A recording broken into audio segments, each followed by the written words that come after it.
Maaga pa lamang ay gising na si Krisha.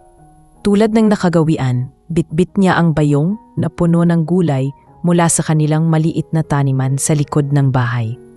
Pinili niya ang mga sariwang talong, kamatis, sitaw at ampalaya bago tuluyang lumakad papuntang palengke.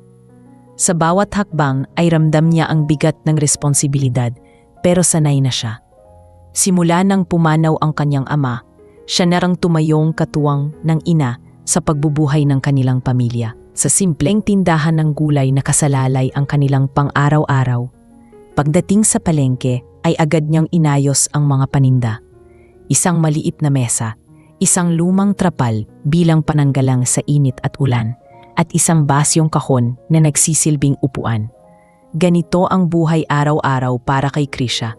Hindi marangya pero sapat upang makaraos. Kabisado na rin niya ang mukha ng mga suki na araw-araw ay bumibili sa kanya. Kaya't madalas ay may kasamang kwento o biro ang pagbebenta. Ang mga simpleng palitan ng salita ang nagbibigay kulay sa kanyang trabaho. Habang abala siya sa pag-aayos ng mga gulay, ay may isang lalaking lumapit. Nakasuot ito ng simpleng t-shirt, maong na pantalon at tsinelas na halatang hindi bago. May dalang maliit na eco bag na parang sanay na rin sa pamamalengke. Hindi agad napansin ni Krisha. Pero nang tumingin siya sa mukha nito, tila bago ang bisita. Ang kanyang tindahan kasi ay kadalasang dinadayo lang ng mga kapitbahay at pamilyar na mga mamimili. Magandang umaga, miss, bati ng lalaki habang natangiti. Bibili sana ako ng ilang gulay. Medyo nahiya pa si Krisha, ngunit ngumiti rin. Anong hanap mo? Anong niya? Sagot ng lalaki. Kumuha ka na lang ng bagay na masarap igisa. Ikaw na ang bahala, basta't siguruhin mong sariwa. Napatawa si Krisha at sinimulang pumili ng kamatis, bawang, sibuyas at ilang pirasong sitaw. Habang abala siya ay pinagmamasdan siya ng lalaki, wari humahanga sa kasipagan at kasimplihan nito. Ilang sandali pa at iniabot niya ang nakalagay na gulay. 200 po lahat, sabi niya. Inabot ng lalaki ang pera at hindi na hinintay ang sukli. Napatigil si Krisha. Sir, sobra po ito. Hindi na po ako makakapagbigay ng sukli. Dagdag niya. Kumunot ang noo ng lalaki at saka ngumiti. Huwag na, maliit na bagay lang iyan. Nakakatuwa ka kasi kahit sa simpleng hanap buhay ay masipag ka. Napangiti si Krisha, ngunit may halong pagtataka. Hindi siya sanay na pinupuri ng isang estranghero. Pag-alis ng lalaki ay hindi na iwasan ni Krisha na isipin kung sino ito. May kakaiba sa kilos at pananalita niya. Para bang hindi siya talaga sanay sa palengke. Hindi man siya magarbo sa pananamit. Halata sa tindig at pananalita na malayo ang kanyang pinagmulan. Ngunit ibinaba na lamang ni Krisha ang iniisip. Marami pa siyang dapat asikasuhin at ayaw niyang masayang ang oras sa pag-iisip ng kung ano-ano. Kinahapunan, bago magsara ang palengke, muling bumalik ang lalaki. May dala siyang bote ng tubig at iniabot kay Krisha. Para sa iyo, baka nauuhaw ka. Nagulat siya ngunit tinanggap din. Salamat, aniya. Walang anuman, sagot ng lalaki. Ako nga pala si Anthony. Kumaway ito at saka umalis. Naiwan si Krisha na nakatingin habang papalayo si Anthony. Kinabukasan, hindi niya inaasahang babalik muli ang lalaki. Pero nandoon na naman si Anthony, bumili ng gulay at nakipagkwentuhan.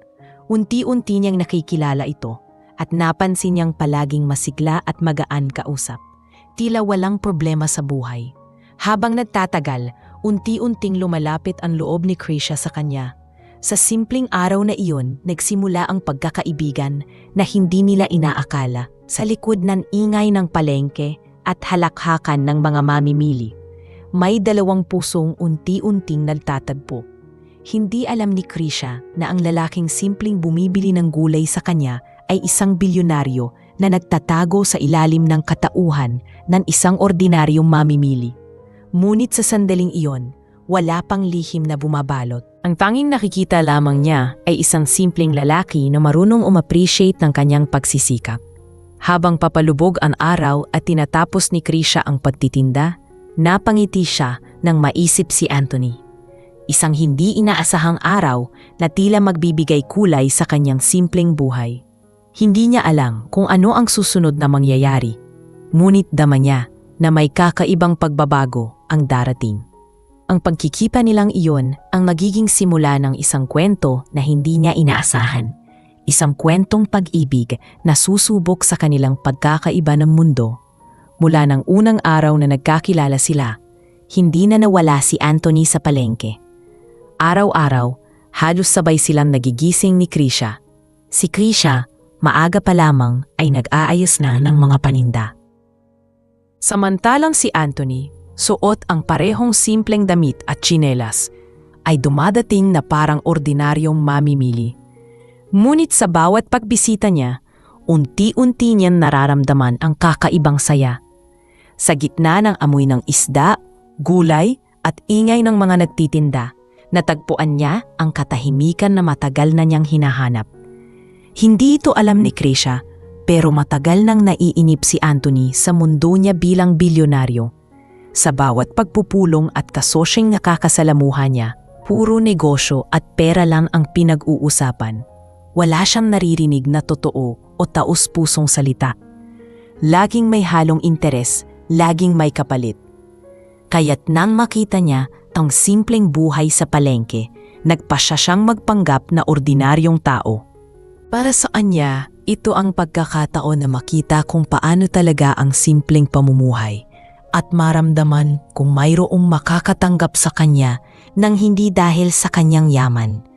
Isang araw, habang nag-aayos si Krisha ng sitaw at talong, muling lumapit si Anthony. "Kumusta?" Bati niya na may ngiti. Kumaway si Krisha at sagot, "Ayos lang naman.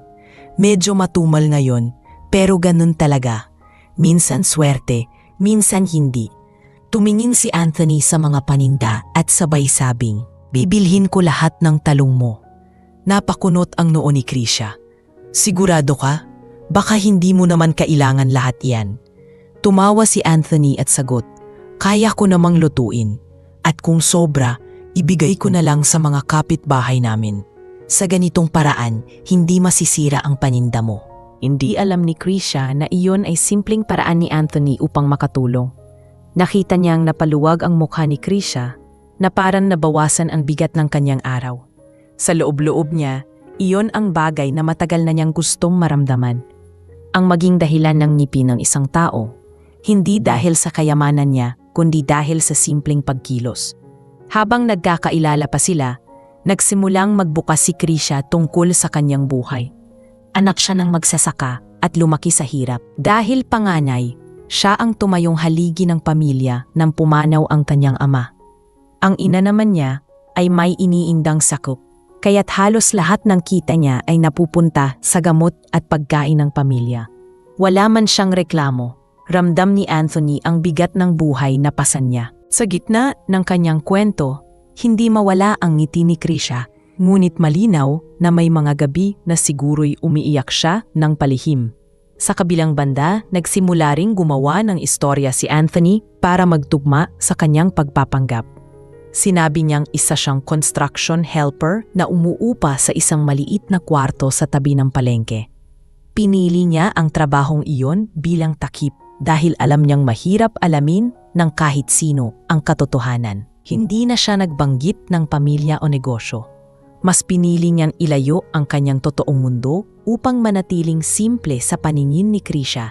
Isang hapon, habang inaayos ni Krisha ang natitirang gulay, dumating si Anthony, dala ang 2 plastic na kakanin. "Para sa'yo," sabi niya. Nakangiti si Krisha at agad tinanggap yun. Naupo sila sa gilid ng tindahan at sabay kumain ng suman at bibingka. Sa pagitan ng bawat kagat ay nagkukwentuhan sila tungkol sa mga pangarap. "Alam mo," sabi ni Krisha, "matagal ko ng pangarap na makapagpatayo ng maliit na tindahan sa tabi ng bahay namin, para hindi na ako araw-araw pumupunta rito sa palengke. Gusto ko rin sanang makapagtapos ng pag-aaral ang mga kapatid ko. Mataas ang pangarap, pero wala namang masama sa pangarap, di ba?" Tumango si Anthony at sinabing, "Walang masama. at darating ang araw na makakamit mo rin yon. Habang nakikinig si Anthony, hindi niya maiwasang mapaisip. Kung gugustuhin niya, kaya niyang tuparin agad ang mga pangarap ni Krisha. Sa isang iglap, kaya niyang itayo ang tindahang iyon, bigyan ng scholarship ang mga kapatid at ipa-opera ang ina. Ngunit pinili niyang huwag muna. Ayaw niyang mabunyag ang totoo niyang pagkatao. Dahil baka mawala ang tapat na tiwalang ibinibigay ni Krisha sa kanya. Mas gusto niyang makita kung mamahalin ba siya ng dalaga bilang simpleng Anthony, hindi bilang bilyonaryong Anthony Tan. Sa mga sumunod na araw, naging bahagi na si Anthony ng buhay ni Krisha. Siya ang unang bumibili ng gulay tuwing umaga. Minsan ay tumutulong mag-ayos ng paninda at madalas ay nakikitawanan sa mga suki. Ang mga tao sa palengke nagsimulang mapansin ang kakaibang closeness nila. May ilan pang nagbiro na para bang may espesyal ng namamagitan. Namula si Krisha, ngunit hindi na rin itinanggi na malapit na nga ang loob niya kay Anthony. Para kay Krisha, isang simpleng mamimili lang si Anthony na naging kaibigan at kasama sa hirap at ginhawa ng araw-araw. Para kay Anthony, siya naman ang naging sagot sa matagal niyang hinahanap. Isang totoong tao na walang pakialam sa yaman at kapangyarihan. Ngunit sa ilalim ng mga ngiti at kwento, nananapili ang lihim na kinikimkim ni Anthony. Lihim na darating ang araw na hindi niya na maitatago pa. At iyon ang tunay na magpapatibay o magwawasak sa kanilang unti-unting nabubuong koneksyon. Mabilis ang naging takbo ng mga araw at tila naging bahagi na si Anthony ng pang-araw-araw na buhay ni Krisha. Hindi lang siya basta mamimili ng gulay, kundi naging katuwang at kasama sa maliliit na laban ng tindera. Kapag matumal ang benta, siya ang nagkukwento ng mga biro para magaanin ang loob ni Krisha. Kapag malakas ang ulan at may tumatagas sa trapal, siya ang tumutulong mag-ayos para hindi mabasa ang mga paninda. Ang kanilang pagkakaibigan ay naging mas matibay at hindi na rin napigilan ng mga tao sa palengke ang mapansin ang kakaibang pagkakaunawaan nilang dalawa. Isang hapon natapos ang mahabang araw ng pagtitinda, nag-aya si Anthony na ihatid si Krisha pauwi. Pagod na pagod ang dalaga ngunit tinanggap ang dalok. Habang naglalatad sila sa makipot na eskinita papunta sa maliit na bahay ni Krisha, nagsimula silang magkwentuhan tungkol sa mga pangarap. Tinatanong ni Anthony kung ano pa ang mga bagay na gusto niyang gawin bukod sa pagtitinda. Sagot ni Krisha, gusto raw niyang makapag-aral muli at makatapos. Ngunit dahil sa sitwasyon ng kanilang pamilya, ay isinantabi niya ang sariling pangarap. Sa halip ay inuuna niya ang kanyang ina at mga kapatid. Habang nakikinig si Anthony, dama niya ang bigat ng sakripisyong ginagawa ni Krisha. Sa mga sumunod na linggo, mas naging madalas ang kanilang pagkikita. Hindi lang sa palengke, kundi minsan ay nakikitambay na rin si Anthony sa bahay ni Krisha. Nakilala niya ang ina nito na may iniindang karamdaman at ang mga nakababatang kapatid na masayahin kahit salat sa buhay. Nagdala pa siya minsan ng kaunting pagkain na agad namang tinanggap ng pamilya ni Krisha nang may pasasalamat. Hindi nila alam, ang inakalang simpleng mamimili ay isa palang taong sanay sa marangyang buhay, ngunit natutong umakma sa simpleng mundong iyon. Habang tumatagal, napapansin ni Krisha ang pagkakaiba ni Anthony sa ibang mga nakilala niya. Hindi ito nagrereklamo kahit anong hirap ng sitwasyon. Kapag wala silang benta, hindi siya nadidismaya, bagkus ay sinasabing bukas na lang muling susubok. Kapag dumating ang mga mapanghusgang mamimili na minamaliit ang mga tindera, tahimik lang siya, ngunit pinagtatanggol si Krisha sa simpleng mga salita. Doon unti-unting nabuo ang tiwala ng dalaga sa kanya. Isang araw, habang abala sila sa pagtitinda, may isang suki na nagbiro. O Krisha, hindi ka na nag-iisa dito ah. Lagi nang may kasama. Siguro ito na ang magiging kapareha mo. Namula si Krisha at hindi nakasagot agad. Tumawa lang si Anthony at nagpatuloy sa pag-aayos ng paninda. Ngunit sa puso ng dalaga, may kakaibang pintig na naramdaman. Hindi niya maitatanggi na unti-unti na siyang nahuhulog sa lalaking ito. Maging si Anthony, hindi na rin kayang itago ang damdamin. Ang simpleng paghanga ay nauwi sa pagnanais na palaging makita at makasama si Krisha. Sa bawat ngiti nito, ramdam niya ang kasiyahan na matagal na niyang hinahanap. Sa gitna ng simpleng pamumuhay, natagpuan niya ang bagay na hindi kayang ibigay ng pera, ang pagiging totoo at tapat ng damdamin. Nang araw na iyon matapos magsara ng tindahan, magkahawak silang naglakad pa uwi. Tahimik ang paligid at tanging tunog ng mga kuliglig ang maririnig. Hindi na nakapagpigil si Anthony at nagsalita. "Krisha, alam kong matagal pa lang tayong nagkakasama, pero hindi ko na kayang itago. Mahal kita." Napahinto si Krisha at tumingin sa kanya. Nabigla siya, hindi inaasahan ang pag-amin. Ngunit sa loob-loob niya, dama rin niya ang parehong nararamdaman. Hindi niya alam kung paano sasagutin, ngunit sa kanyang mga mata ay malinaw na may kasagutan. Napayuko si Krisha at marahang ngumiti. Hindi niya diretsyong sinabi ang kanyang damdamin, ngunit ang simpleng sagot niya ay sapat na. "Anthony, hindi ko alam kung saan patutungo ang lahat ng ito, pero salamat at nandito ka." Ang kanyang tinig ay puno ng pag-aalinlangan, ngunit naroon din ang pag-amin na espesyal na ang lugar ni Anthony sa kanyang puso. Mula sa gabing iyon, hindi na lamang simpleng mamimili at tindera ang kanilang turingan. May mas malalim na dahilan na ang kanilang mga pagkikita. Sa bawat araw na lumilipas, lalo silang nagiging malapit at lalo ring lumalalim ang kanilang nararamdaman para sa isa't isa. Ngunit sa ilalim ng lahat ng ito, nanatiling nakatago ang pinakamalaking lihim, ang tunay na pagkatao ni Anthony. Sa kabila ng masaya nilang pagsasama, hindi maiwasan ni Anthony na tanungin ang sarili kung hanggang kailan niyang maitatago ang kanyang katotohanan. At kung kaya ba ni Krisha na tanggapin siya kapag dumating ang araw na iyon. Ang kanilang kwento ay nagsimula sa simpleng pagbili ng gulay, nauwi sa pagkakaibigan, at ngayon ay nagiging isang pag-iibigan na unti-unting umuusbong. Ngunit tulad ng lahat ng pagmamahalan, darating din ang oras ng pagsubok. Ang damdaming ito ay kailangang humarap sa katotohanan at doon malalaman kung ito'y tatagal o masisira. Ngunit sa ngayon, sapat na ang kasiyahan at katiyakan na sa gitna ng ingay ng palengke at bigat ng buhay, natagpuan nila ang isa't isa. Mula nang umamin si Anthony ng kanyang damdamin, mas lalo pang naging espesyal ang bawat araw na magkasama sila ni Krisha.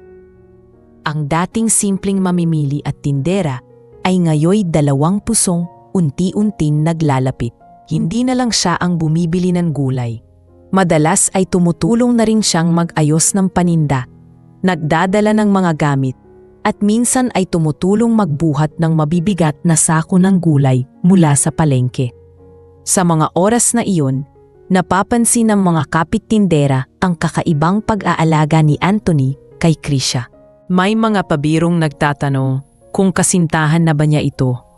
At kahit napapahiya si Krisha, ay hindi na rin niya maitatanggi sa kanyang sarili na may namumuungan espesyal na ugnayan sa kanila.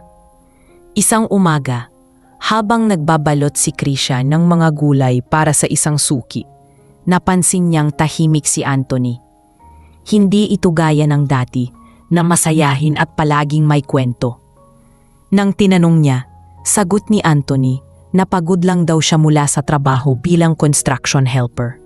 Ngunit sa likod ng kanyang sagot, may mas malalim siyang iniisip.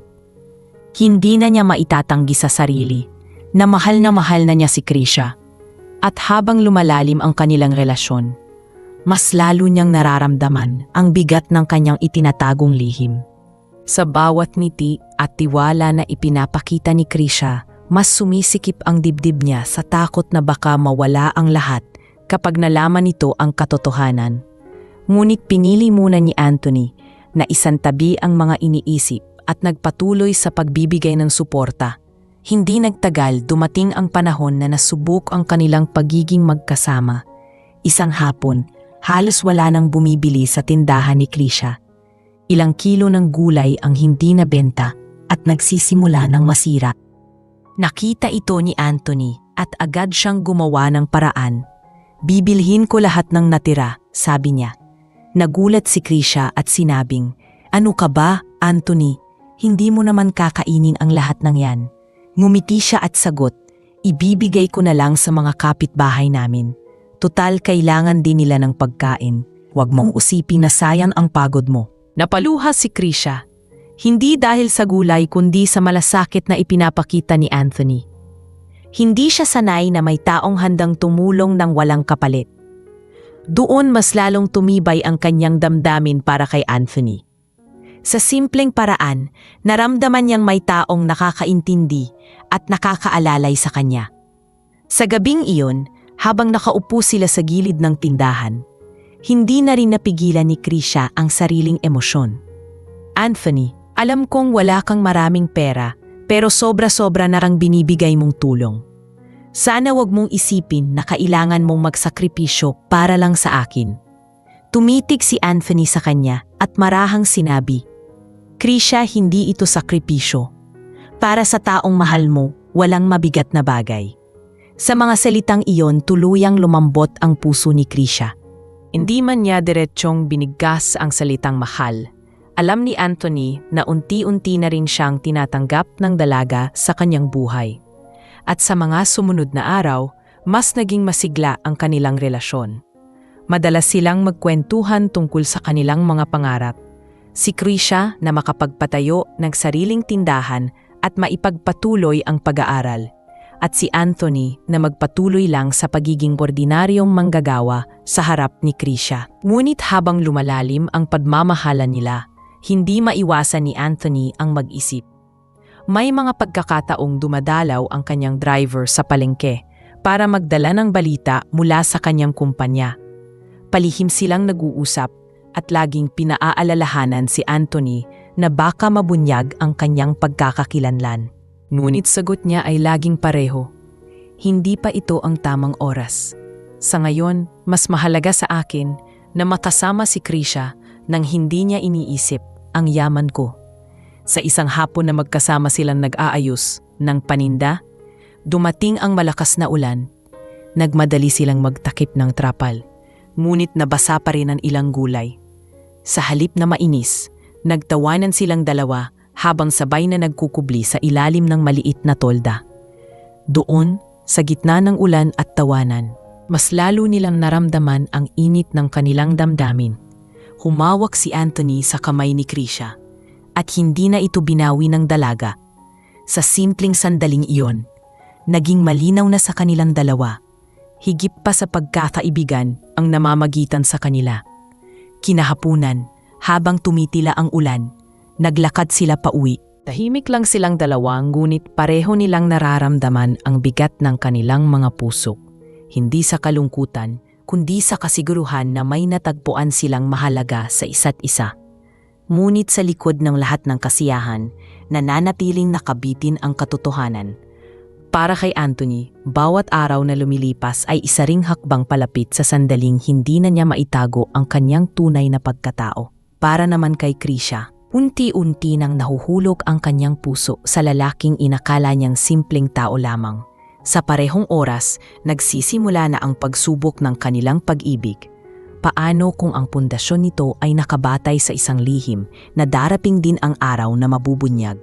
Lumipas ang ilang linggo at mas lalong naging matatag ang ugnayan ni Krisha at Anthony. Sanay na ang mga tao sa palengke na laging magkasama ang dalawa. Ngunit sa kabila ng saya, dumating ang araw na susubok sa kanilang relasyon. Isang umaga, halos walang dumating na mamimili. Maraming tindera ang nagrereklamo at pati si Krisha ay kitang-kita ang pagkabahala. Ilang gulay ang nagsimulang malanta dahil hindi nabebenta. Napansin ito ni Anthony at agad siyang lumapit. "Krisha, wag mong isipin na wala ng pag-asa. Ako na ang bibili ng lahat," sabi niya sabay turo sa mga panindang natira. Nagulat si Krisha at agad na umiling. "Ano ka ba, Anthony? Hindi mo naman kakainin lahat yan. Sayang lang." Ngumiti lang si Anthony at sagot, "Ibibigay ko na lang sa mga kapitbahay at kaibigan ko." Huwag mong isipin na sayang. Ang importante, hindi masisira ang pinaghirapan mo. Napatitig si Krisha sa kanya. Kitang-kita niya ang sinseridad sa mga mata ni Anthony. Pinipigilan niyang maiyak, ngunit bumigat ang dibdib niya dahil ramdam niya ang pag-alala nito. Napaupo siya sa gilid ng lesa at napahawak sa mukha. Anthony, hindi mo naman kailangang gawin ito. Ang hirap ng buhay alam ko, pero ayokong ikaw pa ang mahirapan. Seryoso ang sagot ni Anthony. Hindi ito pabigat para sa akin. Krisha, gusto kong iparamdam sa'yo na hindi ka nag-iisa sa laban mo. Dahil doon, nagpasya si Krisha na pumayag. Ipinagbenta na niya kay Anthony ang lahat ng natirang gulay. Hindi niya alam na iyon ay simpleng paraan lang ng lalaki upang ipakita ang pagmamahal at suporta. Sa gabing iyon habang naglalakad silang magkasabay pa uwi, hindi na napigilan ni Krisha ang magbukas ng damdamin. Alam mo, Anthony, minsan iniisip ko kung hanggang saan ang kaya ko. Parang araw-araw may bagong pagsubok. Minsan gusto ko na lang sumuko. Tahimik na nakinig si Anthony bago tumugon. Krisha, hindi ka pwedeng sumuko. Oo, mahirap pero may rason kung bakit ka pinipili ng buhay na lumaban. At ngayon, nandito ako. Huwag mong kalimutan na hindi ka na nag-iisa. Naluha si Krisha at marahang ngumiti. Hindi siya sanay na may taong nagsasabi ng ganoong bagay sa kanya. Para bang gumaan ang lahat ng pinapasan niya. Sa simpleng mga salita ni Anthony, naramdaman niyang may kaagapay siya. Doon nagsimulang mas tumibay ang damdamin niya para sa lalaki. Kinabukasan, bumalik muli si Anthony sa palengke at tumulong kay Krisha.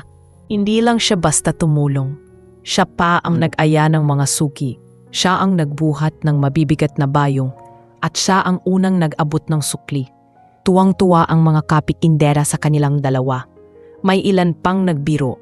Aba, Krisha, mukhang may katuwang ka na sa negosyo mo. Ngumiti lang ang dalaga at hindi na tumanggi. Sa mga sumunod na araw, mas lalo silang naging malapit. Nakasanayan na nilang kumain ng kakanin sa gilid ng palengke, magtulungan sa pag-ayos ng paninda, at sabay na maglakad pa uwi.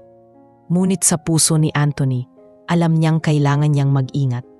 Habang lumalalim ang kanilang ugnayan, mas lalo niyang nararamdaman ang bigat ng kanyang lihim. Isang lihim na sa oras na mabunyag, maaaring magbago ng lahat. Isang gabi, habang nakaupo sila sa ilalim ng malaking puno malapit sa bahay ni Krisha, nagkwentuhan sila tungkol sa pangarap. Gusto ko talagang makapagpatayo ng tindahan sa bahay namin, Anthony. Para hindi ko na kailangang pumunta araw-araw sa palengke. Para makasama ko pa ang nanay ko at mga kapatid ko. Tahimik na nakinig si Anthony at mahigpit na hinawakan ang kamay ni Krisha. Darating ang araw na matutupad iyan, maniwala ka lang. Napatingin si Krisha sa kanya at napangiti. Bakas sa mga mata niya ang pag-asa. Hindi niya alam na kung gugustuhin ni Anthony, kaya nitong tuparin agad ang pangarap niyang iyon. Sa isang iglap, maaari niyang ipatayo ang tindahan at gawing maginhawa ang buhay ng pamilya ni Krisha. Ngunit pinili niyang huwag. Ayaw niyang mabunyag ang kanyang pagkatao. Mas gusto niyang makita kung mamahalin siya ni Krisha bilang simpleng Anthony at hindi bilang Anthony Tan, ang bilyonaryong CEO. Sa paglipas ng mga araw, mas lalo silang lumapit sa isa't isa.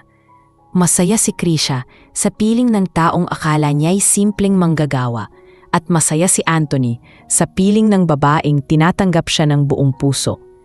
Ngunit sa ilalim ng lahat ng ito, malinaw na darating ang oras na masusubok ang kanilang pagmamahalan. Ang mga simpleng araw ng pagtitinda at pagtulong ay magiging pundasyon ng mas malalaking pagsubok.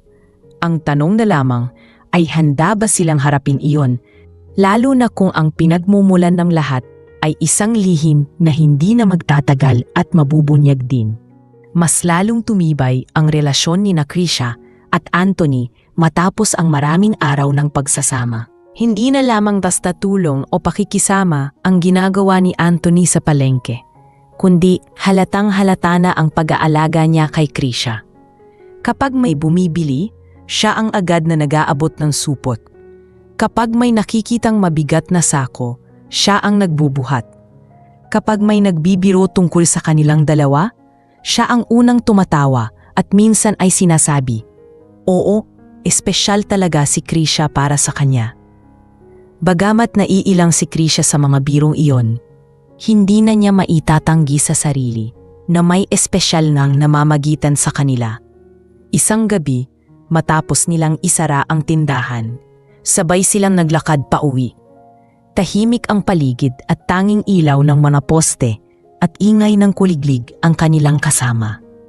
Hawak ni Anthony ang naliit na bayong ni Krisha na puno ng natirang gulay.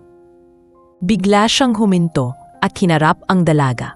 Krisha, matagal ko nang gustong sabihin ito. Alam kong hindi ako perpekto at simpleng tao lang ako sa panginin mo, pero mahal kita. Nabigla si Krisha, hindi inaasahang maririnig na naman ang mga salitang iyon mula kay Anthony. Marahan siyang ngumiti at sabay sabi, Anthony, hindi ko alam kung paano ko sasabihin, pero nararamdaman ko rin iyon. Mula nang dumating ka sa buhay ko, parang gumaan ang lahat, parang hindi na ako nag-iisa sa mga laban ko. Laking tuwa ni Anthony sa narinig at hindi na napigilan ang sarili. Hinawakan niya ang kamay ni Krisha at sabay silang nagpatuloy sa paglalakad. Magaan ang loob at puno ng pag-asa. Sa mga sumunod na araw, mas naging bukas na sila sa kanilang damdamin. Hindi man nilalantaran ipakita sa lahat, halata naman ng mga tao sa palengke na may namumuo ng relasyon. May mga kapitbahay na natutuwa at sinasabing bagay na bagay sila, ngunit may ilanting nagdududa. Sino ba talaga si Anthony? Bakit bigla na lang siyang lumitaw at parang walang malinaw na pinagmulan? Ngunit sa bawat tanong na iyon, pinipili ni Krisha na maniwala sa nakikita niyang kabutihan ng lalaki, kaysa sa mga haka-haka. Isang hapon, habang nag-aayos sila ng paninda, muling nagpakita ang isang bagay na nagdulot ng pagkagulat kay Krisha. Habang nagbubuhat si Anthony ng sako ng gulay, napansin niya ang isang itim na kotse na nakaparada sa di kalayuan. Sa loob, may lalaking nakasuot ng barong at may hawak na telepono na tila sinusundan ang bawat galaw ni Anthony. Nang makita ito ni Krisha, agad niyang tinanong, Anthony, kilala mo ba sila? Napalingon si Anthony at saglit na natigilan bago ngumiti. Hindi, baka naghihintay lang ng kakilala. Ngunit halatang may hindi siya sinasabi. Doon nagsimulang maghinala si Krisha. Sa mga nakaraang linggo, ilang beses na rin niyang napansin na parang may mga taong sumusunod kay Anthony. Minsan ay may nakikitang mamahaling sasakyan na palihim na nakaparada malapit sa palengke. Minsan naman ay may mga estrangherong nagmamasid. Ngunit sa tuwing tinatanong niya, palaging umiwas si Anthony at sinasabing wala iyon. Nang gabing iyon, hindi mapakali si Krisha. Habang nasa bahay, naisip niya ang mga pagkakataong tila may kakaiba kay Anthony. Oo, nakasuot siya ng simpleng damit at nagkukwento ng hirap sa pagiging construction helper. Pero may mga sandali na parang hindi tugma ang kanyang kilos. Maraming bagay ang alam si Anthony na tila hindi saklaw ng kanyang sinasabing trabaho. Minsan kapag nagkukwento siya, nahuhuli itong gumagamit ng mga salitang hindi karaniwan sa mga ordinaryong manggagawa. At higit sa lahat, hindi siya makapaniwala kung paano nito nagagawang bumili ng lahat ng gulay niya kahit araw-araw. Kinabukasan, muling bumalik si Anthony sa palengke na parang walang nangyari. Masigla pa rin siya at mas lalo pang nagpakita ng pag-aalaga kay Krisha. Ngunit sa likod ng mga ngiti, ramdam ni Krisha ang bigat na hindi nito sinasabi. Nang mag-uwian sila, hindi na napigilan ni Krisha ang magtanong, Anthony, may itinatago ka ba sa akin? Saglit na natahimik ang lalaki at tiningnan siya ng diretso sa mata. Bakit mo naman naitanong? Sagot nito. Nagbuntong hininga si Krisha. Hindi ko alam pero may mga bagay na hindi tugma sa mga sinasabi mo. Minsan pakiramdam ko, hindi ka talaga construction worker. Minsan parang may iba kang buhay na hindi mo ikinukwento. Nanlaki ang mga mata ni Anthony at halatang nabigla. Gusto niyang magsalita ngunit hindi niya alam kung paano sisimulan. Sa huli, pinili niyang ngumiti at sabihing, Krisha, darating ang oras na ipapaliwanag ko ang lahat. Huwag ka lang muna magduda sa atin. Ang mahalaga, totoo ang nararamdaman ko para sa'yo. Tahimik na naglakad si Krisha pa uwi. Gusto niyang maniwala at sa puso niya ay alam niyang tapat si Anthony. Ngunit hindi rin niya mapigilan ang takot na baka may malaking lihim na sumira sa lahat ng nabuo na nilang tiwala. Habang papalayo, napaisip si Krisha kung handa nga ba siya sa katotohanang maaaring mabunyag anumang araw. Para kay Anthony, iyon ang umpisa ng pakiramdam na hindi na magtatagal at mahuhulog na ang lahat ng lihim na kanyang itinago. Mula nang magtanong si Krisha kay Anthony tungkol sa kanyang pagkatao, nag-iba ang takbo ng isip ng dalaga. Kahit pilit niyang ikinukumbinsi ang sarili na wala siyang dapat ipag-alala, hindi niya maiwasang mapansin ang maliliit na bagay na tila may bahid ng katotohanang tinatago ni Anthony. Sa tuwing may mamahaling sasakyang nakaparada malapit sa palengke, hindi niya maiwasang maalala ang kanyang mga hinala. Sa tuwing nahuhuli niyang malalim ang iniisip ni Anthony, lalo siyang nagtataka. At kahit pilit niyang ibinabalik ang tiwala, may bahagi ng kanyang puso na unti-unting kinakabahan. Isang linggo ang lumipas. Isang hindi inaasahang pangyayari ang nagbigay ng mas malinaw na palatandaan sa mga hinala ni Krisha. Habang abala siya sa pagtitinda, dumating si Anthony na tila mas seryoso kaysa dati. Hindi ito kagaya ng dati na masigla at laging may kwento.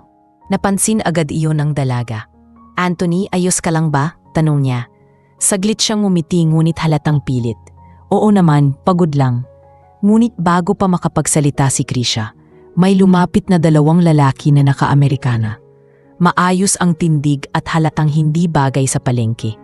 Nilapitan nila si Anthony at marahang yumuko bilang pagbati. "Sir, kailangan niyo na pong pumunta sa meeting? Nandyan na ang mga board members." Nabigla si Krisha sa narinig. Napatingin siya kay Anthony na agad namang tumayo at pinilit ngumiti.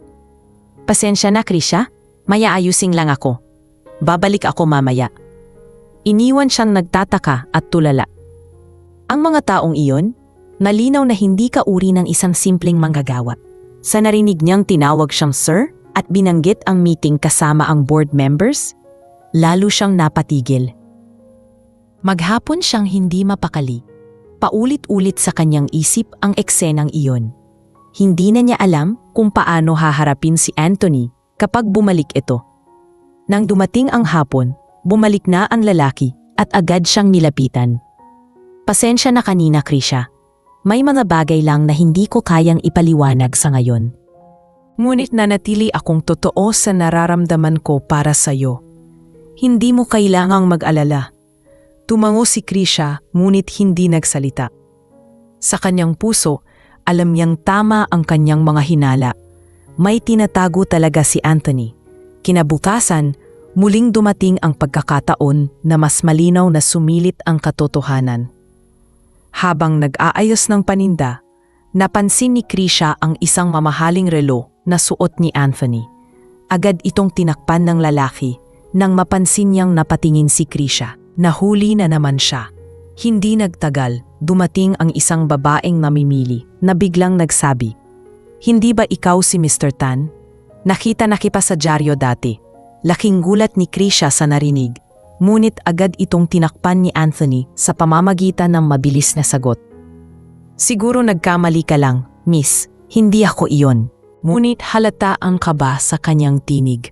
Sa gabing iyon, hindi na nakatiis si Krisha. Habang naglalakad sila pauwi, hinarap niya si Anthony at diretsyong tinanong, "Anthony, tama na. Hindi ko na kayang magbulag-bulagan. Sino ka ba talaga? Hindi mo kailangang ipaliwanag lahat. Pero pakiusap, sabihin mo sa akin ang totoo." Tumigil si Anthony sa paglalakad. Tahimik siyang nakatingin kay Krisha, tila nag-iipon ng lakas ng loob. Sa wakas ay nagsalita siya. "Krisha, mahal kita. Iyon ang tanging bagay na sigurado ako. Pero may mga bagay na hindi pa ako handang sabihin. Baka sa oras na malaman mo, mag-iba ang tingin mo sa akin." Naluha si Krisha at marahang sumagot, "Hindi ko kailangan ng marangyang bagay. Hindi ko kailangan ng kung anong sikreto. Ang kailangan ko lang ay ang katotohanan. Kasi sa turing nagsisinungaling ka, Pakiramdam ko niloloko mo ang puso ko. Hindi nakasagot agad si Anthony. Halatang mabigat para sa kanya ang sitwasyon. Ngunit bago sila makapagpatuloy, dumating muli ang itim na kotse. Bumaba ang isang matandang lalaki na may kasamang mga tauhan. Lumapit ito kay Anthony at may galit na tinig na nagsabi, "Anthony, hanggang kailan ka magtatago rito? Hindi ka pwedeng palaging naglalaro sa buhay na ito. Ikaw ang may hawak ng kumpanya." Napatigil si Krisha at natulala. Ang kanyang mga hinala ay unti-unti nang nagiging totoo. Ang simpleng Anthony na kasama niya araw-araw ay malinaw na hindi lang basta ordinaryong tao. May posisyon itong mataas, may kapangyarihan at kayamanan na hindi pa niya kayang lubos na intindihin. Sa gabing iyon, hindi nakapagsalita si Krisha. Umuwi siya na puno ng tanong sa isipan. Samantala, si Anthony ay naiwan sa gitna ng dalawang mundo. Ang mundong gusto niyang takasan at ang mundong natagpuan niya kay Krisha. Alam niyang hindi na magtatagal at mabubunyag ang lahat. Ang tanging tanong na lang ay kung handa bang tanggapin ni Krisha ang totoo niyang pagkatao kapag dumating na ang sandaling iyon. Sa mga susunod na araw, ang kanilang pagmamahalan ay hindi na lamang simpleng pagsasama sa palengke. Unti-unti itong magiging isang laban sa pagitan ng katotohanan at tiwala.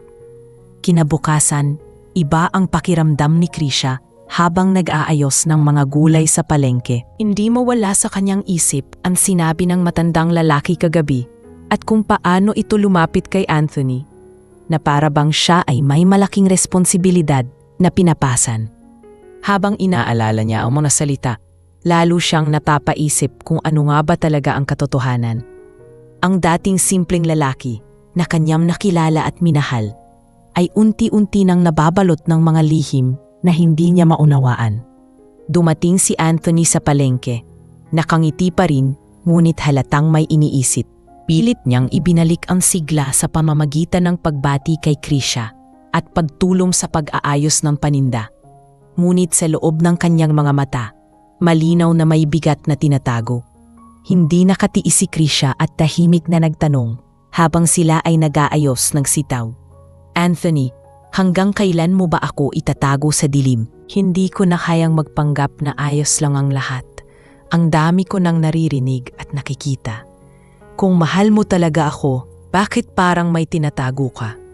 Napatigil si Anthony at marahang bumuntong hininga. Gusto niyang magsalita, ngunit natatakot siya sa magiging reaksyon ni Krisha. "Mahal kita, Krisha. Huwag mong pagdudahan iyon. Pero hindi ganoon kasimple ang lahat. May mga bagay na nakatali sa pamilya ko, sa negosyo at sa pangalan ko. Kung sasabihin ko ang lahat na yun, baka lalo ka lang nasaktan." Tumingin siya kay Krisha na halatang puno ng kaba at pagdududa. "Kung ayaw mong sabihin, Anthony, paano ako maniniwala na wala kang ibang dahilan?" Sagot ng dalaga na may halong luha sa kanyang mga mata.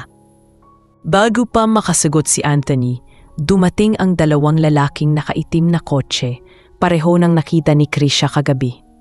Lumapit sila at may ibinulong kay Anthony. Nakita ni Krisha ang seryosong ekspresyon sa mukha ng binata. "Krisha, kailangan kong umalis sandali. May meeting akong hindi pwedeng ipagpaliban. Pasensya na." At tuluyang siyang sumakay sa sasakyan. Iniwan si Krisha na tulala sa gitna ng palengke. Maghapon siyang nag-isip at hindi malaman kung ano ang mararamdaman. Ang dami niyang tanong, bakit may meeting? Ano ang ibig sabihin ng board members na nabanggit dati? At bakit tila siya ay laging tinatago sa katotohanan? Nasa isip niya ang mga piraso ng sagot, ngunit natatakot siyang tanggapin ang buong larawan. Kinagabihan, bumalik si Anthony sa bahay nila Krisha, dala ang pagkain at ilang gamot para sa ina ng dalaga. Marahan siyang kumatok at pinapasok ng pamilya ni Krisha. Kahit may galit at pagdududa sa puso ni Krisha, hindi niya kayang ipagtabuyan si Anthony, lalo na tuwang-tuwa ang kanyang mga kapatid sa mga dala nito.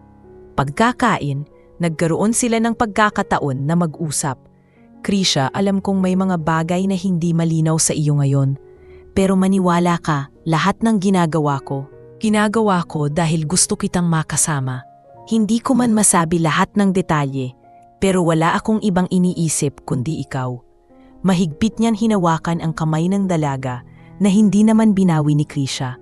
Ngunit ang kanyang tinig ay puno ng sakit.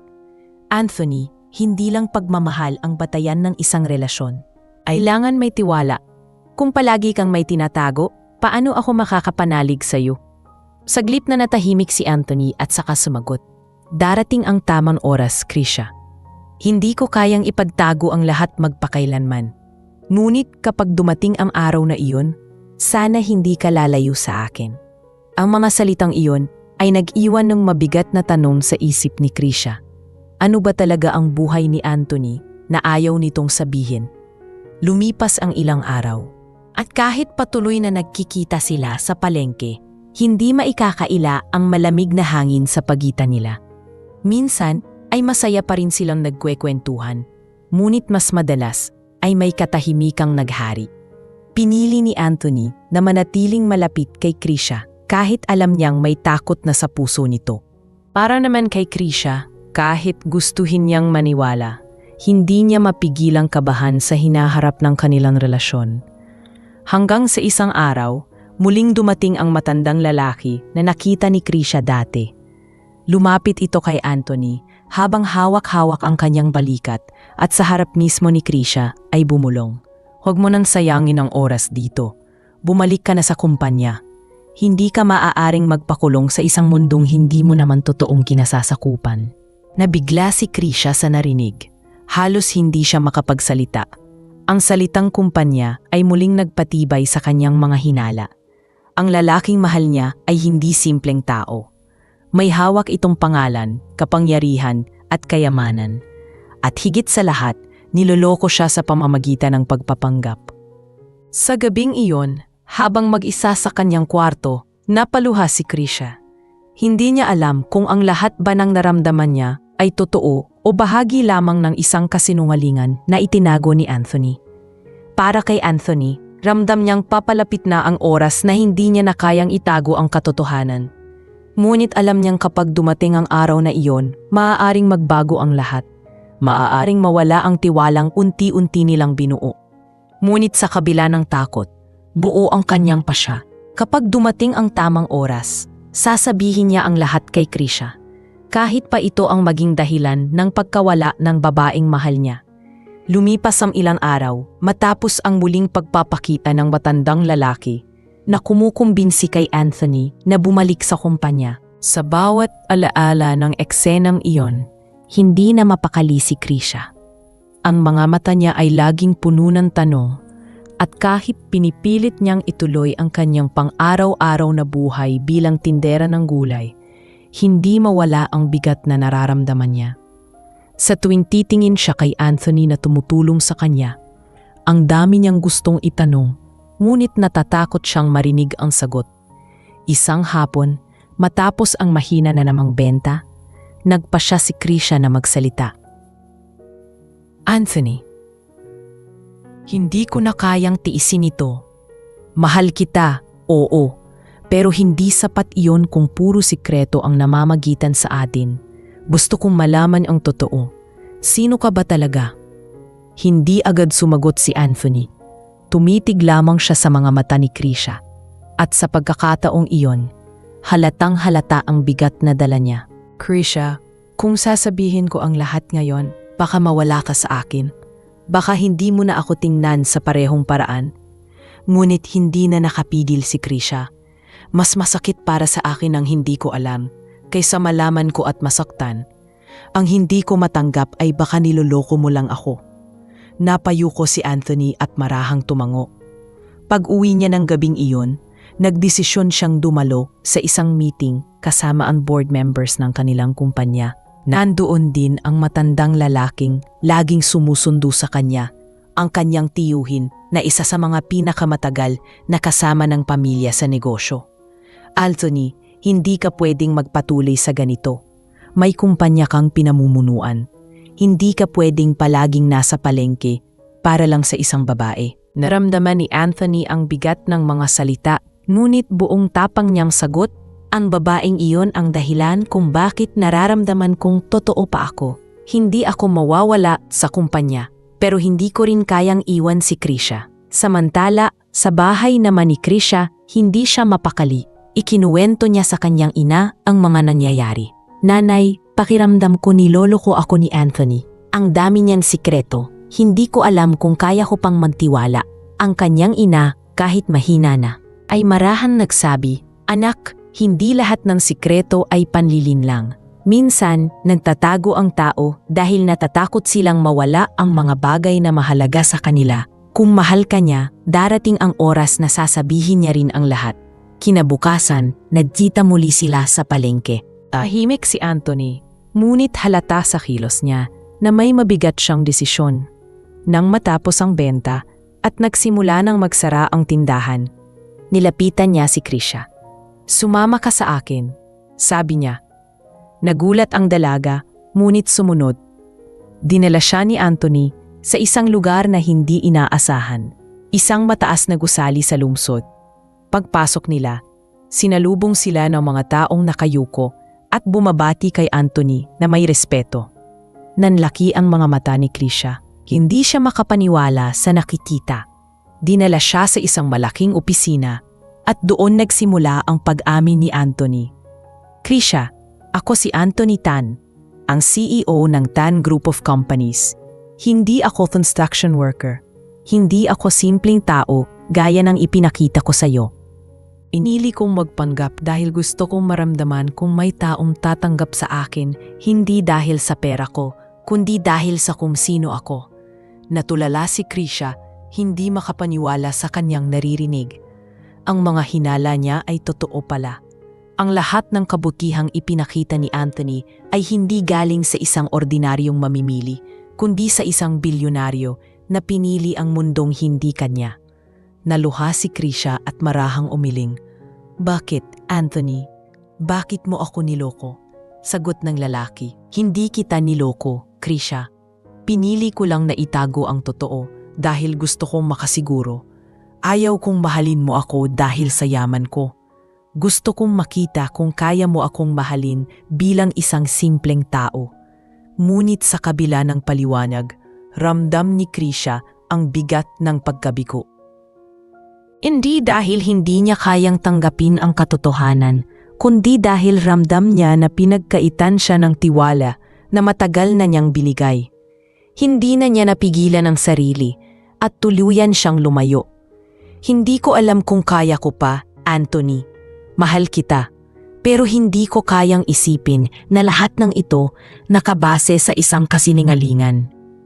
Iniwan niya si Anthony sa kanyang opisina, mag-isa at tulala, habang ang puso niya ay unti-unting nadudurog. Kinagabihan, umuwi si Krisha na liwaan. Ang mga kapatid niya ay nagtataka kung bakit siya umiiyak, ngunit wala siyang masabi. Ang ina niya ang tahimik na yumakap sa kanya. "Anak, kung mahal ka niya, ipaglalaban ka niya. Pero ikaw, tanungin mo ang sarili mo, mahal mo ba siya para tanggapin ang lahat ng pagkatao niya?" Hindi nakasagot si Krisha. Sa mga oras na iyon, ang alam lang niya ay sugatan ang kanyang puso at hindi niya alam kung saan siya lulugar. Samantala, si Anthony ay naiwan sa kanyang gusali, nakatanaw sa malalaking bintana ng opisina. Sa kabila ng lahat, isang bagay ang malinaw sa kanya, hindi niya kayang mawala si Krisha. At kahit pa ito ang pinakamalaking pagsubok ng kanilang pagmamahalan, buo ang kanyang pasya na ipaglaban ang babae. Ngunit para kay Krisha, iyon ang simula ng kanyang paglalayo. Dahil sa takot na baka ang lahat ng naramdaman niya ay parte lamang ng isang pagkukunwari. Lumipas ang ilang araw matapos malaman ni Krisha ang buong katotohanan tungkol kay Anthony. Ang dating masayang umaga sa palengke ay tila napalitan ng bigat at katahimikan. Hindi na muling sumilit si Anthony roon at kung minsan ay napapansin ni Krisha ang ilang mamahaling sasakyang nakaparada malapit, pero hindi na siya bumababa. Sa bawat pag-uwi ng dalaga, ramdam niya ang kakulangan, ngunit mas nanginibabaw ang takot at pagdududa. Mahal niya si Anthony, Pero hindi niya matanggap na ang pundasyon ng kanilang pagmamahalan ay nagsimula sa isang malaking pagtatago. Samantala, si Anthony ay hindi rin matahimik. Araw-araw ay nasa isip niya si Krisha. Sa loob ng kanyang opisina, sa gitna ng mga dokumentong pinipirmahan at pulong na pinupuntahan, laging bumabalik sa isip niya ang mga ngiti ni Krisha, ang simpleng tawanan sa palengke, at ang mga gabing sabay silang naglalakad pauwi. Ngunit tuwing naaalala niya ang mga salitang binitiwan ni Krisha nung huli silang nag-usap, hindi ko alam kung kaya ko pa. Parang may matalin na punyal na tumutusok sa kanyang dibdib. Dumating ang isang araw na hindi na niya matiis. Nagpasya siyang puntahan si Krisha sa palengke. Nakaitim na kotse siya, ngunit pinili niyang bumaba ng mag-isa. Suot ang simpleng t-shirt at pantalon na dati niyang ginagamit sa kanyang pagpapanggap. Nang makita siya ni Krisha, halata ang pagkagulat sa mukha ng dalaga. Hindi siya nagsalita agad, ngunit hindi rin siya umalis. Sa wakas ay naglakas loob si Anthony. Krisha, patawarin mo ako. Hindi ko ginusto na masaktan ka. Oo, nagsinungaling ako tungkol sa pagkatao ko. Pero ang totoo, mula simula hanggang ngayon, tapat ang nararamdaman ko sa'yo. Tahimik lang si Krisha habang inaayos ang kanyang mga paninda. Kitang-kita ni Anthony ang pamumuo ng luha sa kanyang mga mata. Ngunit pinipigilan nitong bumagsak. Hindi ko alam, Anthony. Mahal kita, oo, pero paano ako makakatiwala kung sa simula pa lang ay hindi ka naging totoo sa akin? Sagot ni Anthony, naiintindihan ko at hindi ko hihilingin na agad mo akong patawarin. Ang hihilingin ko lang ay sana bigyan mo ako ng pagkakataon na ipakita na kaya kong ipaglaban ka kahit sino pa ang humadlang. Habang sila ay nag-uusap, napansin nilang maraming nakatingin sa kanila. Ang ilang mga tindera at mamimili ay nagbubulungan. May mga nakapansin na parang hindi ordinaryong lalaki si Anthony. At bago pa matapos ang kanilang usapan, dumating ang matandang tiyuhin ni Anthony kasama ang ilang tauhan. Sa harap ng lahat, sinabi nito, Anthony, tigilan mo na ito. Hindi ka nababagay sa babaeng ito. May reputasyon kang pinangangalagaan at isang buong kumpanya ang nakataya. Nang marinig iyon ng mga tao sa paligid, lalo silang nagbulungan. Si Krisha, napayuko na lamang sa hiya. Para bang isang malaking sampal ang narinig niya. Ngunit bago siya makatalikod, hinawakan ni Anthony ang kanyang kamay at mariing sinabi, hindi ko siya iiwan. Mahal ko si Krisha. At wala nang makakapagbago niyan. Laking gulat ng lahat sa kanyang sinabi, lalo na ang kanyang tiyuhin. Ang ilan sa mga taong naroroon ay natuwa at napahanga sa tapang ng binata. Ngunit para kay Krisha, mas lalong tumindi ang kaba at pagkalito. Pagka-uwi ni Krisha, hindi siya mapakali. Ang mga salitang binitiwan ni Anthony ay malinaw. Ipinaglaban siya nito sa harap ng lahat. Ngunit kasabay nito, ang panghihiya na dinanas niya nang marinig na siya ay hindi raw nababagay sa mundo ng isang bilyonaryo. Kinausap siya ng kanyang ina at sinabing, Anak, hindi lahat ng laban ay kailangan mong takbuhan. Kung totoo ang pagmamahal, matutong lumaban kahit mahirap. Ngunit nasa iyo pa rin ang desisyon. Samantala, si Anthony ay humarap sa matinding pagtutol ng kanyang pamilya at ng board ng kumpanya. Ang ilan ay nagsasabing masisira ang kanilang pangalan kung ipagpapatuloy niya ang relasyon kay Krisha. Ngunit buong tapang siyang sumagot. Ang kumpanya ay tatakbo dahil sa sipag at galing, hindi dahil sa kung sino ang minahal ng CEO. Kung hindi niyo matatanggap ang desisyon ko, mas pipiliin kong mawala ang lahat kaysa mawala siya. Dumating ang ilang araw na hindi nagkita sina Krisha at Anthony. Pareho silang nag-isip at nagduda, ngunit pareho rin nilang alam sa puso nila na mahal nila ang isa't isa. Isang gabi, naglakas loob si Anthony na puntahan si Krisha sa bahay nila. Pagbukas ng pinto, nakita niya ang dalagang umiiyak. Hindi agad nagsalita si Krisha, ngunit hinayaan niyang pumasok si Anthony. Anthony, natatakot ako. Natatakot akong masaktan. Natatakot akong mahusgahan ng mga tao. Pero higit sa lahat, natatakot akong mawala ka. Hinawakan siya ni Anthony at buong puso niyang sinabi, "Hindi kita iiwan, Krisha. Hindi pera o kapangyarihan ang magtatakda ng pagmamahal ko sa'yo. Ikaw lang." Sa gabing iyon, muling nagtagpo ang kanilang mga puso. Sa kabila ng mga hadlang at mga taong humahadlang, nagpasya silang ipagpatuloy ang kanilang pagmamahalan. Ngunit malinaw sa kanilang dalawa na ang laban ay hindi pa tapos. Ang kanilang relasyon ay patuloy na susubukin at ang tanong ay kung gaano sila katatag para ipaglaban ang isa't isa laban sa takot, pagdududa at pagkakaiba ng kanilang mga mundo.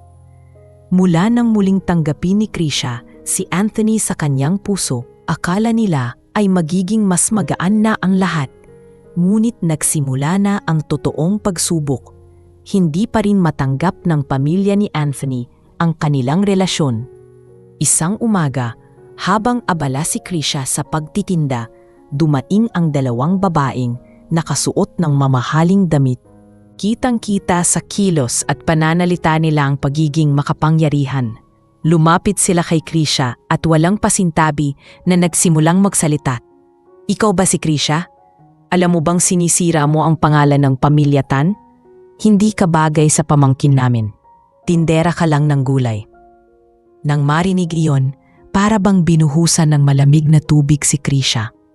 Ramdam niya ang matinding kahihiyan dahil naririnig ito ng mga tao sa palengke.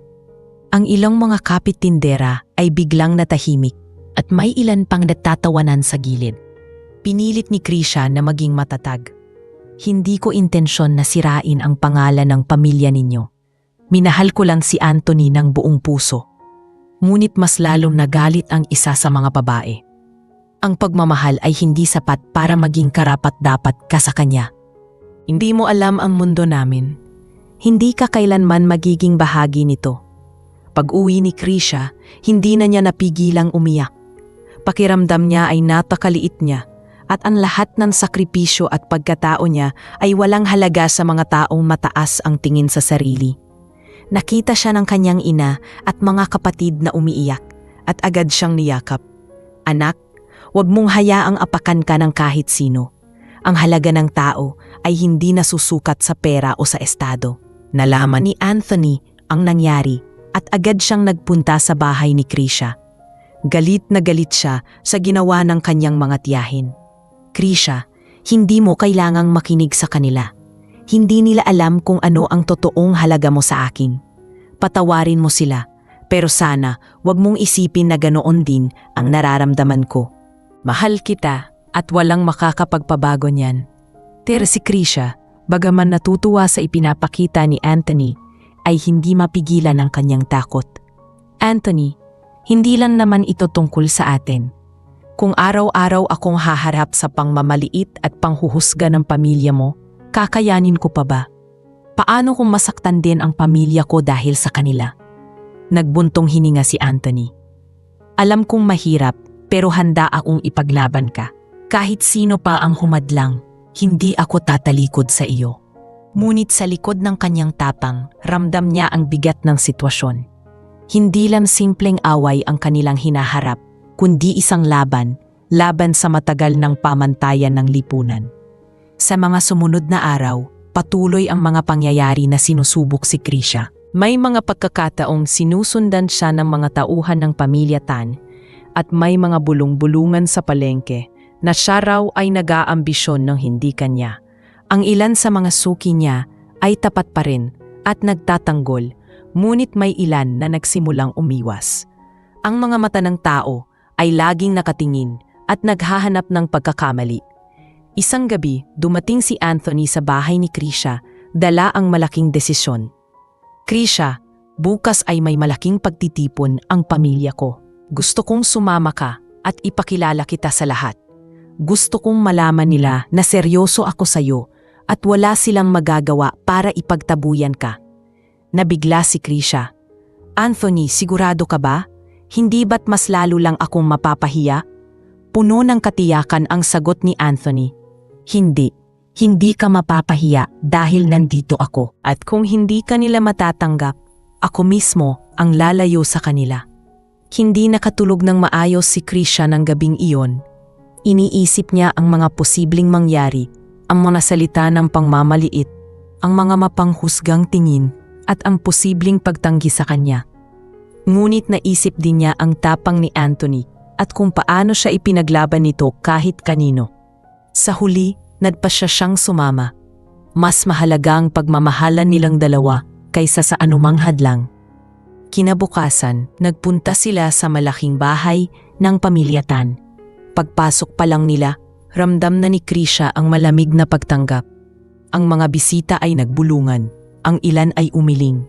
Ngunit hindi siya binitawan ni Anthony.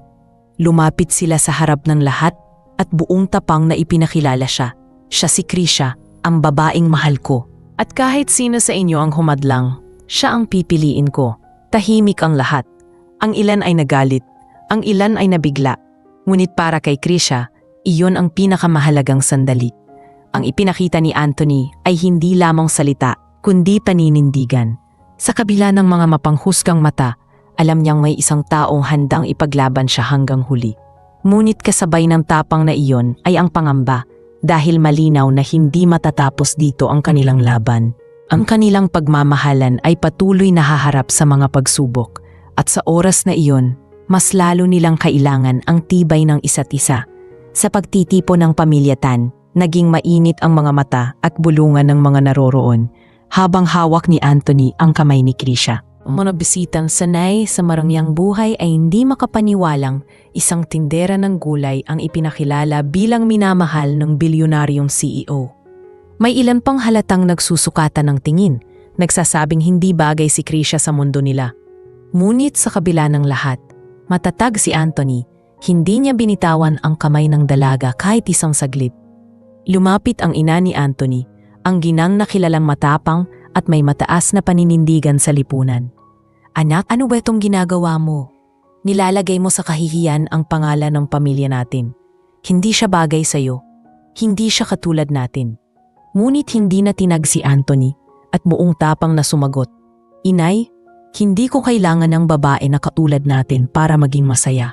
Ang kailangan ko ay taong totoo, marunong magmahal at hindi natatakot harapin ang hirap ng buhay. At iyon si Krisha. Nagulat ang lahat sa tapang ng sagot ni Anthony. Ang ilan ay napailing, ang iba na may napahanga. Ngunit higit sa lahat, si Krisha ang pinakanabigla. Hindi niya akalain na sa mismong harap ng mga magulang at kamag-anak nito ay ipaglalaban siya ni Anthony. Habang nangingilid ang luha sa kanyang mga mata, nakaramdam siya ng kakaibang lakas. Sa unang pagkakataon, hindi niya naramdaman na siya ay nag-iisa sa laban na ito. Ngunit hindi doon nagtapos ang pagtutul. Lumapit ang ilan sa mga board members ng kumpanya at nagsalita. Anthony, isipin mo ang kumpanya. Isang maling hakbang at babagsak ang negosyo. Hindi tatanggapin ng mga kasosyo ang desisyon mong ito. Hindi lang pangalan mo ang nakataya, kundi lahat ng mga taong umaasa sa iyo. Napatigil si Anthony at marahang tumingin kay Krisha. Ramdam niya ang bigat ng pinapasan, ang responsibilidad bilang pinuno ng kumpanya at ang responsibilidad sa kanyang puso. Ngunit mariin niyang tinugon, ang negosyo ay tatakbo dahil sa sipag, disiplina at integridad, hindi dahil sa kung sino ang minahal ng CEO. Kung hindi nila kayang tanggapin ang mahal ko, handa akong isuko ang lahat. Ang mga salita niya ay naghatid ng katahimikan sa buong silid. Walang nakapagsalita agad, at ang ilan ay napayuko. Sa gitna ng katahimikan, nagsalita si Krisha. Anthony, hindi mo kailangang isuko ang lahat dahil sa akin. Hindi ako ang dapat sisihin kung bakit nahahati ang pamilya mo. Kung ako ang dahilan ng pagkawasak ng lahat ng pinaghirapan mo, mas pipiliin kong lumayo. Nanginginig ang kanyang tinig habang sinasabi ito at halatang nasasaktan siya. Ngunit agad siyang niyakap ni Anthony. Hindi kita pababayaan, Krisha. Handa akong harapin ang lahat ng ito kasama ka. Ang mga salita ni Anthony ay nagpakita ng kanyang matibay na paninindigan. Ngunit kahit ganon, ramdam pa rin ni Krisha ang bigat ng sitwasyon. Alam niyang sa bawat araw na lilipas, may panibagong pagsubok na haharapin sila. Ang mga mata ng lipunan, ang matitigas sa paninindigan ng pamilya ni Anthony, at ang mga kasosyong iniisip lamang ang kanilang interes ay patuloy na magiging pader sa pagitan nila. Pag-uwi nila kinagabihan, naglakad silang magkasabay. Tahimik ang paligid at tanging mga ilaw ng poste ang kanilang kasabay. Mahigpit ang hawak ni Anthony sa kamay ni Krisha para bang sinasabi niyang hindi niya ito pakakawalan. Ngunit si Krisha, bagaman natutuwa, ay may agam-agam pa rin. Anthony, sigurado ka ba sa ginagawa mo? Hindi ko kayang maging dahilan para talikuran mo ang lahat ng meron ka. Sagot ni Anthony, ikaw ang lahat ng meron ako. Anuman ang mawala, kaya kong bawiin. Pero kapag ikaw ang nawala, hindi ko kayang palitan iyon. Natahimik si Krisha at napahinto. Tinitigan niya si Anthony at doon niya nakita ang sinseridad sa mga mata nito. Unti-unti siyang napangiti, bagaman may luha sa kanyang mga pisngi. Kung ganoon, sabay nating haharapin ang lahat. Ang kanilang pagmamahalan ay hindi na lamang simpleng kwento ng isang tindera ng gulay at isang bilyonaryong CEO. Ito na ngayon ay isang laban ng dalawang pusong handang sumalungat sa agos ng lipunan at sa mga taong humahadlang. Ang paninindigan ni Anthony at ang tapang ni Krisha ay nagsilbing ilaw sa gitna ng dilim ng mga panghuhusga. Ngunit malinaw pa rin sa kanilang dalawa na ang laban ay hindi pa tapos. Ang tanong na lang ay hanggang saan ang kaya nilang isakripisyo para sa isa't isa. At gaano katibay ang kanilang pag-ibig laban sa lahat ng malakid na darating. Lumipas ang ilang linggo mula nang ipaglaban ni Anthony si Krisha sa harap ng kanyang pamilya at mga kasamahan sa negosyo. Sa bawat araw na magkasama sila, mas lalong tumitibay ang kanilang pagmamahalan. Ngunit kasabay nito ay mas dumadami rin ang mga mata at tainga na nakatingin at naghihintay ng kanilang pagkakamali. Sa palengke, madalas ay may mga usap-usapang naririnig si Krisha na siya raw ay umaasa lang sa yaman ni Anthony. May ilan pang nagsasabing darating din ang araw na iiwan siya ng binata at babalik sa uri ng babaeng karapat-dapat para dito. Sa kabila ng lahat, pinipili ni Krisha na manatiling matatag sapagkat malinaw sa kanya na hindi basta salita ng iba ang batayan ng kanyang pagmamahal. Si Anthony naman ay patuloy na nahaharap sa mainding hamon mula sa loob ng kanyang pamilya at sa mga kasosyo sa kumpanya. Maraming board members ang nagpahayag ng pagkadismaya sa kanyang relasyon kay Krisha. Ngunit tuwing kinukwestiyon siya sa mga pulong, mariin niyang sinasabi na ang kanyang personal na buhay ay hindi dapat maging hadlang sa pamamalakad ng negosyo. Kahit mabigat ang presyon, hindi siya natinag dahil ang larawan ni Krisha na masipag at marangal ay palaging nasa kanyang isip. Nagiging lakas sa bawat laban na dinadaanan niya. Isang araw, muling hinarap ni Anthony ang kanyang ina na hanggang ngayon ay hindi pa rin matanggap si Krisha. Anak, naiintindihan ko ang nararamdaman mo, ngunit isipin mo ang pamilya natin. Isipin mo ang reputasyon. Paano ka titingalain ng mga tao kung ang pinili mong kasama ay isang simpleng tindera lang? Ngunit buong tapang na sumagot si Anthony, inay sa dami ng taong nakapaligid sa akin, sa dami ng babaeng ipinakikilala ninyo, wala ni isa sa kanila ang nakapagparamdam ng tunay na pagmamahal. Si Krisha lang ang tumingin sa akin bilang tao, hindi bilang bilyonaryo. Kung hindi niyo siya matatanggap, ibig sabihin ay hindi niyo rin ako kayang tanggapin kung sino ako. Hindi nakapagsalita agad ang kanyang ina, bagamat nanatiling matigas ang mukha. Dama ni Anthony na unti-unti nang natatamaan ang kanyang puso ng katotohanan. Samantala, si Krisha naman ay patuloy na nagsusumikap sa kanyang hanap buhay. Kahit alam niyang may kakayahan si Anthony na tulungan siya, pinili niyang ipagpatuloy ang pagtitinda ng gulay. Para sa kanya, hindi dapat maging batayan ng kanyang halaga ang pera ng lalaki. Ang mahalaga ay maramdaman niyang siya ay may sariling kakayahan at dignidad. Minsan nga ay tinanong siya ng kanyang kapatid, "Ate, bakit hindi mo nalang tanggapin ang tulong ni Kuya Anthony?" Pero mahigpit niyang sagot, "Ayokong isipin ng iba na nakasandal lang ako sa kanya. Gusto kong makita niya na kaya kong tumayo sa sarili kong paa." Dumating ang isang pagkakataon na mas malinaw na sumubok sa kanila. Inimbitahan silang dalawa sa isang malaking pagtitipon ng mga kasosyo at kilalang tao sa lipunan. Alam ni Krisha na magiging mabigat ang gabing iyon, ngunit nagpa siya siyang sumama. Sa pagpasok nila sa marangyang bulwagan, agad na bumungad ang mga matang puno ng panghuhusga.